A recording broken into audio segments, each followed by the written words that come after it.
कहानी शुरू होती है एक ऐसे इंसान से जिसका नाम था रफीक। अल्लाह ने उसे हर नेमत दी थी, दौलत, शोहरत, इज्जत, सब कुछ। लेकिन एक जो उसने खो दी थी वो थी शुक्र की आदत।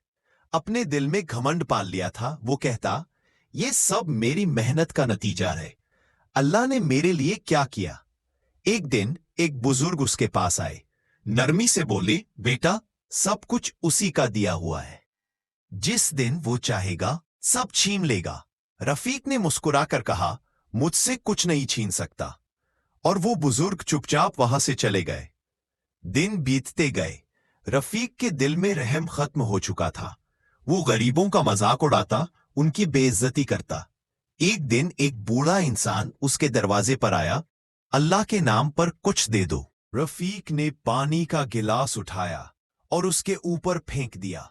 वो बूढ़ा कांपता हुआ गिर पड़ा और दूर खड़े वही बुजुर्ग बोले, जिसने दूसरे को कुत्ता कहा, अल्लाह उसे खुद कुत्ता बना देगा। उस रात आसमान में बिजली चमक रही थी, नींद में करवटें बदल रहा था। उसने सपना देखा, वो एक अंधेरे जंगल में भाग रहा है, चारों तरफ कुत्तों की आवाजें गूंज रही है। वो गिर पड़ा, उसके हाथ, उसके चेहरे सब बदलने लगे। उंगलियां पंजों में बदल गई और मुंह से इंसानी आवाज की जगह भौंकने की आवाज आने लगी। नहीं नहीं, ये मेरे साथ क्या हो रहा है। वो चीखते हुए जागा, पसीने से तरबतर। उसने अपने हाथों की तरफ देखा और सन्न रह गया। वो एक कुत्ता बन चुका था। अब वो सड़कों पर घूमता, भूखा प्यासा अकेला।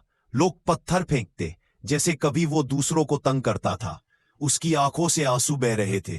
वो अल्लाह से पुकार रहा था, या अल्लाह, मुझे माफ कर दे, मैं तौबा करता हूं। कुछ दिनों बाद वो मस्जिद के दरवाजे पर जाकर बैठ गया। अजान की आवाज गूंज रही थी, सूरज की पहली किरण उस पर पड़ी।